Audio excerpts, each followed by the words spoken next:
साथियों, चुनाव का वक्त है, ज्यादा नहीं कहेंगे, केवल एक बात आपसे कहना चाहेंगे। आपके बीच आएंगे और मकान भी यही बनाएंगे, मकान भी यही बनाएंगे, और जब मकान बनाएंगे तो काम भी कराएंगे। निशान आपको मालूम है, हैंडपंप।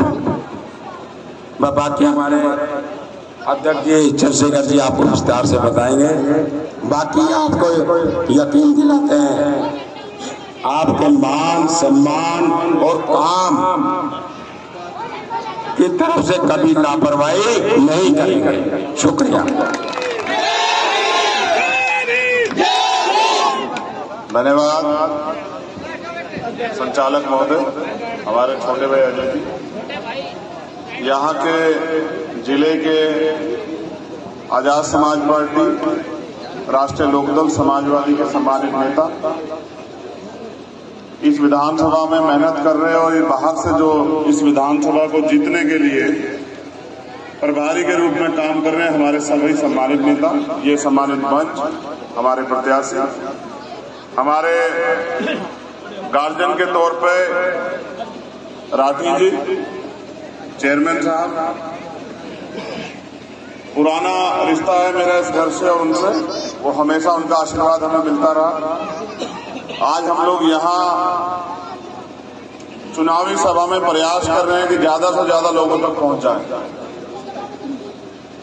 सभी लोग चाहते हैं कि जब उनके गांव में जाएं तो उनके जहां उन्होंने प्रोग्राम रखा वहां तक जाएं। मैं आपसे अपील करता हूं साथियों कि सभी जगह नहीं जाया जा सकता, और अगर सभी जगह जाएंगे तो सारे लोगों तक नहीं पहुंच पाएंगे। अगर वास्तविकता में आप चाहते हैं कि मदन भैया यहाँ से चुनाव जीते, तो कुछ तो थोड़ा सा अपने अंदर भी आपको धैर्य लाना पड़ेगा। चुनाव के बाद बुला लेना, आज तो थोड़ा सा समय दो।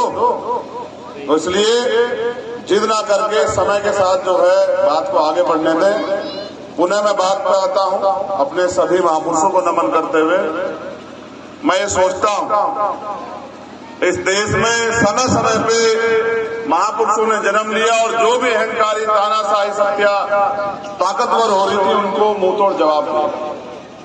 मेरे आज भी याद है, जब मैं महापुरुषों को पढ़ता हूं तो सर छोटू राम और बाबा साहब अम्बेडकर के बिना भारत में किसानों को, मेरे को हक मिलने का जो सपना था वो अधूरा रह जाता अगर सर छोटू राम और बाबा साहब अम्बेडकर नहीं होते। अगर आप इनको नहीं जानते तो आपको जानना चाहिए कि जिस भूमि सुधार के कार्यक्रम को चौधरी चरण सिंह जी ने आगे बढ़ाया, उस ऋण को हम लोग चुका नहीं सकते कि आज किसान कमेरों पर जो थोड़ी बहुत भूमि है तो वो चौधरी चरण सिंह जी की देन है। उसका प्रस्ताव जो है सर छोटू राम और बाबा साहब अम्बेडकर ने रखा। हमारा प्रयास है कि हम उस एकता को आगे बढ़ा के, क्योंकि हालात भारत के बड़े खराब हैं, चारों तरफ अंधेरा है। जो बोलता है उसके ऊपर सीबीआई की ईडी इनकम टैक्स चली जाती है, जो बोलता है उसके घर के बाहर बुलडोजर खड़ा होता है, जो हक अधिकार की बात करता है क्या तो अगले दिन वो जेल में होता है या भारतीय जनता पार्टी में होता है। ये हालात बन गए उत्तर प्रदेश और देश के जहां भी इनकी सरकार है। मैं लंबे समय से प्रयास कर रहा हूं और रास्ते खोज रहा हूं किस तरह से हम इनको रोक पाएं।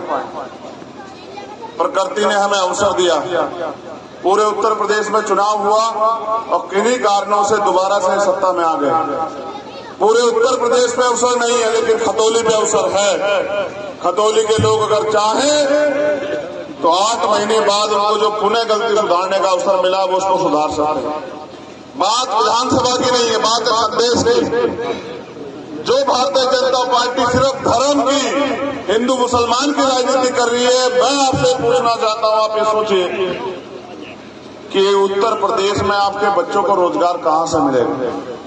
किसान कमेरे लोग मेहनत करके अपने खून पसीने कमाई से अपने बच्चों को पढ़ाने का काम करते, अपना मकान बनाते हैं, और सोचो वो मकान गिर जाए। आपका बच्चा भी आपका मकान है, जिसको आपने इसलिए तैयार किया कि आने वाले समय में आपको छांव देगा, आपकी बुरे समय में आपकी ताकत बनेगा, आपकी हिम्मत बनेगा, आपका सहारा बनेगा। रोजगार नहीं, बच्चे सुसाइड कर रहे हैं। अगर कोई भर्ती होती भी है पहले तो आ नहीं रही, अगर भर्ती आ जाए तो कितनी गजब की बात है कि पेपर लीक हो जाता है, एक भर्ती नहीं करा पाए और कहते कानून व्यवस्था बहुत अच्छी है। सारी भर्तियों में पेपर लीक, जो पढ़ने वाले जिम्मेदार नौजवान है, तैयारी कर रहे हैं, वो फेल हो जाते हैं, और जिनके घर चुपचाप पैसों में पर्चे पहुंच जाते हैं वो लोग पास हो जाते हैं। फिर अगर थोड़े बहुत आगे बढ़ जाए तो उसमें घोटाले कर लेते हैं। एक भर्ती ऐसी नहीं जो विवादित बना रही है। प्राइम मिनिस्टर कहते थे रोजगार देंगे, कहाँ है रोजगार साहब? सवाल करोगे तो देश विरोधी कहने लग जाएंगे। ऐसे हालात हैं, महंगाई के कारण गरीब लोग जो हैं उनकी जेबें भी खाली हैं, और वो लोग जो उधार लिया उसको भी पूरा नहीं पाट पा रहे। और फिर किसी तरह से, मैं तो मदन भाई यहाँ खड़े मैं हंस रहा था जब मैं यहाँ के मुख्यमंत्री का, आदरणीय मुख्यमंत्री जी का बयान सुन रहा था वहां रामपुर में बैठ के। एक ऐसा शब्द अगर कहा हो किसानों के लिए, मजदूरों के लिए, कमेरों के लिए, किसी वर्ग के लिए, नौजवानों के लिए, महिलाओं के लिए कहा हो तो आप बताओ अपने स्पीच में। बस जो जख्म उनके बंटवारे की वजह से मिले उनको करोड़ते रहते, करो दो और कर दो और कर दो। मैं ये कह रहा हूं जब ये देश बच जाएगा तो जिन शहीदों ने इस देश के लिए बलिदान दिया उनको क्या जवाब देंगे हम लोग, आप बताओ। क्या शहीद आजम सरदार भगत सिंह ने, अशफाक उल्लाह खां और रुकनुल ने इसलिए इस देश की आजादी के लिए लड़ाई लड़ी थी कि जब ये देश बन जाएगा तो इसको टुकड़ों में ऐसे बांटा जाएगा? आप बताओ, हिंदू मुसलमान का दंगा करा के या हिंदू मुसलमान की बात करके किसके पेट में रोटी जा रही है? आप बताओ, किसकी राजनीति कामयाब हो रही है? अगर आपकी हो रही है किसान को मारो तो आप उनकी बातों में आ जाओ, और नहीं हो रही है तो याद करो। अब तो सेना में एक बार कहा जाता था कि किसान खेत में जो है देश की, जिसको हम माँ कहते हैं धरती माँ, उसकी रक्षा कर रहा है, और किसान का बेटा जो है वो बॉर्डर पे जाके जो है सेवा कर रहा है। आज बताओ बॉर्डर पे आपके बच्चे जा रहे हैं नहीं जा रहे हैं? पहले भर्ती होती थी, हर गांव से 5-4 किसान के बच्चे, कमेरों के बच्चे जाते थे और जाके देश के लिए शहीद होने के लिए तैयार रहते थे। आज कह रहे हैं 4 साल के लिए रख लो। भाई आप ये सोचो, देश की सुरक्षा के साथ तो खिलवाड़ कर ही रहे हैं, लेकिन नौजवानों के भविष्य के साथ भी खिलवाड़ कर रहे हैं। ये देश नफरत से नहीं, दिल जोड़ने से बनेगा। और जब आप नाकामयाब हो जाए तो आपको रास्ता खोजना चाहिए। हमने रास्ता खोजा, और हमने और जयंत भाई ने मिलकर रास्ता खोजा कि किसान और कमेरे अगर एकजुट हो जाएंगे और वो अपनी वोट का सही प्रयोग करेंगे तो उत्तर प्रदेश में नहीं देश में बदलाव हो जाएगा, ऐसा हमें पूरा भरोसा है। जिस दिन ये लोग अपनी वोट की वैल्यू को समझ के और एकजुट होकर भाईचारा बना के गांव-गांव से भारतीय जनता पार्टी को बूथ पे जो है इनकी जमात जब करके भेजेंगे, मैं मानता हूं इनका प्रधान भी नहीं जीत पाएगा। ये हमारी वोटों में सरकार में बैठे हमारे लोगों की, और सरकार में बैठ के हमारे लोग इलाज कर रहे हैं। देखिए क्या गन्ने का मूल्य तय हो गया, किसानों तय हो गया। प्राइम मिनिस्टर झूठ बोलते हैं, और मैंने आज तक ऐसे प्राइम मिनिस्टर देखे जो आंख से आंख मिला के झूठ बोलते हैं, हाथ जोड़ के कह रहे हैं कि मेरी गलती माफ करो, बिल ले आया था, ये सब चीजें एमएसपी गारंटी दे देंगे, मिली गारंटी। आपकी फसल तो सड़ रही है। मैंने तो उस दिन भी कहा था खतौली में आपसे कि पहले तो प्राकृतिक मार है, कुदरत भी हमारे साथ नहीं, कब ओला पड़ जाए, कब गैर टाइम बारिश पड़ जाए, कब सूखा पड़ जाए, फिर पशु घूम रहे हैं जो थोड़ी बहुत उगती उसको चढ़ ले जाते हैं। किसान खाली हाथ है, मुआवजे के नाम पे 2 रुपए, 5 रुपए, 10 रुपए, ऐसा मजाक उड़ा रहे हैं किसान का मेरों का, जैसे इंसान ही नहीं है। सवाल कर नहीं सकते, बोल सकते नहीं है, ताले लगे हैं, सब चुप हो जाए। हम लोग चुप नहीं रहेंगे। हमने इलाज ढूंढा, इलाज ये है कि हम और जयंत भाई और अखिलेश जी मिलके उत्तर प्रदेश में एक नया परिवर्तन जो है करके दिखाएंगे, और उसकी मोहर जो है उसी खतौली, जिस खतौली में जो है नफरत को फैलाया गया, उसे खतौली से जो है मोहब्बत का पैगाम देके, भाईचारे का पैगाम देके, एकजुटता का पैगाम देके गांव-गांव को जोड़ के, और वहीं से इनको जो है चुनाव में हरा के हम जो ये पैगाम देंगे कि अब हम आपकी बातों में नहीं आने वाले। देश बर्बाद हो गया साथियों। अगर आप नहीं देख पा रहे हो, आप अपने बच्चों को पढ़ा रहे हैं, कोई सरकारी नौकरी बची है क्या? सारा तो सरकारी सिस्टम खत्म कर दिया, कुछ भी तो नहीं बचा है देश में। अब तो इनका बस नहीं चलता। ये कल आपके मकानों को, जमीनों को, मैंने तो देखा, आप अखबार पढ़ो, रोज इनके नेता किसी ना किसी गरीब की जमीन पे खड़े रहते हैं कि ये जमीन हमें कब जानी। ये इन लुटेरे से सावधान रहना है तो आपको अपनी वोट का सही प्रयोग करना पड़ेगा। बड़े बड़े नेता यहाँ चुनाव लड़ाने के लिए आए हुए हैं, मैं उनका भी धन्यवाद करता हूँ। सब लोग डटे हुए मैदान में, इसलिए डटे हुए कि सब लोग चाहते हैं कि इस अन्याय से मुक्ति मिले। और मैं आपसे अपील करता हूँ, आदरणीय राठी जी यहाँ हैं, कंवरपाल जी, भाई अमित कसाना जी, रविंद्र भाटी जी, हमारे जिला अध्यक्ष जगदीश पाल जी, रजत निठान, तमाम हमारे साथी टीकम जी, विकास भाई, सब लोग मेहनत कर रहे हैं। विपिन, नितिन, तो मैं तो ये कह रहा हूं नितिन, तुम्हारे बूथ से भारतीय जनता पार्टी की जमानत जब्त होकर जानी चाहिए, ये तैयारी करके रखना। मैं देखो, मैं आपको फिर कह रहा हूं, चुनाव जीतने के लिए समीकरण होती है। मीडिया के साथी भी यहां खड़े भाई, हमारे नितिन जो खड़ा है, भीम आर्मी के जो लोग खड़े हैं, आजाद समाज पार्टी के, अपने समाज में ये 80% वोट डला के भेजेंगे गठबंधन के प्रत्याशी को। आपको तय करना है, बाकी जिम्मेदारी आपकी।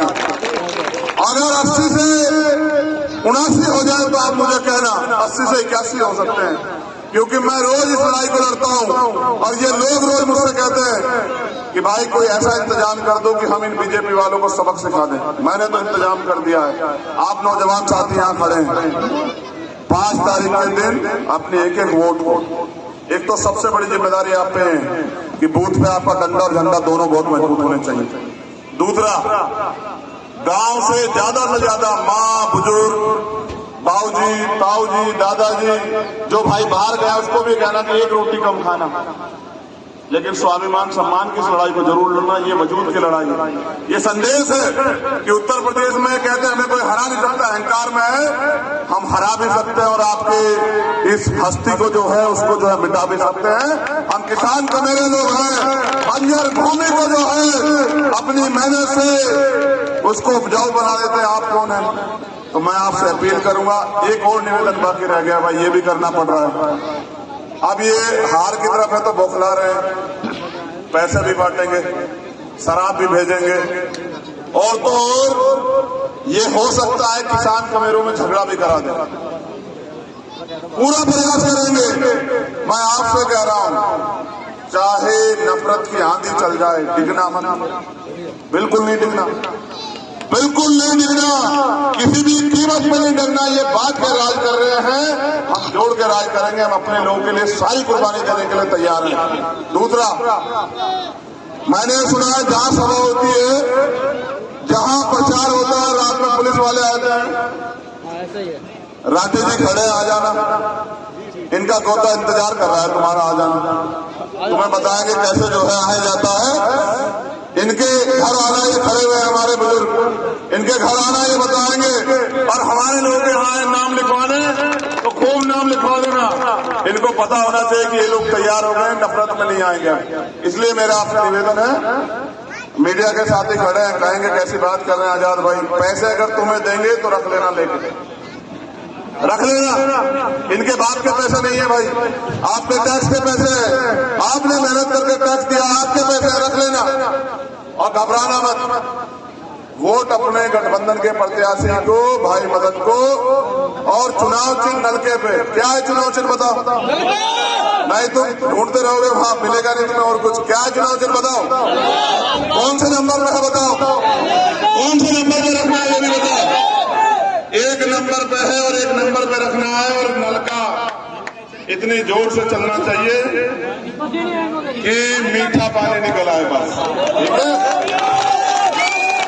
देखो, नलका चौधरी साहब का है और हत्ती हमारे हाथ में। इतने प्यार से चलाएंगे कि सबको मीठा पानी मिलेगा। बहुत बहुत धन्यवाद। 5 तारीख को किसान कमेरों की आवाज को मजबूत करने के लिए मैं अपने किसान भाइयों से भी कह रहा हूं, बड़े निराश से लग रहे हैं। एक बार वोट की चोट दो, अगर 20 दिन के अंदर गन्ने के मूल्य तय ना हुए तो मुझे बताना।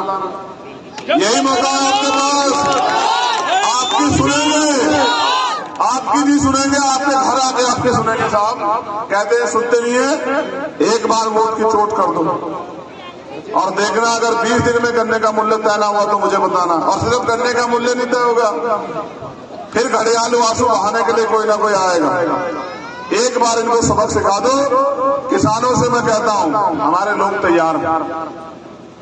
आप चौधरी साहब की पगड़ी की लाज रखना, हम लोग बाबा साहब अम्बेडकर सर छोटू राम के संघर्ष की लाज रखेंगे। माननीय काशीराम साहब ने हमें सिखाया है कि जिनका दल नहीं होता उनमें बल नहीं होता, जिनमें बल नहीं होता उनकी समस्याओं का हल नहीं होता। अगर समस्याओं का हल करना है तो हल आपके हाथ में। खतौली से ऐसे संदेश को देना कि उत्तर प्रदेश में इनकी जड़ें उखड़ जाएं और फिर 24 में इनका कुंडा बंद करेंगे हम लोग। बहुत बहुत धन्यवाद।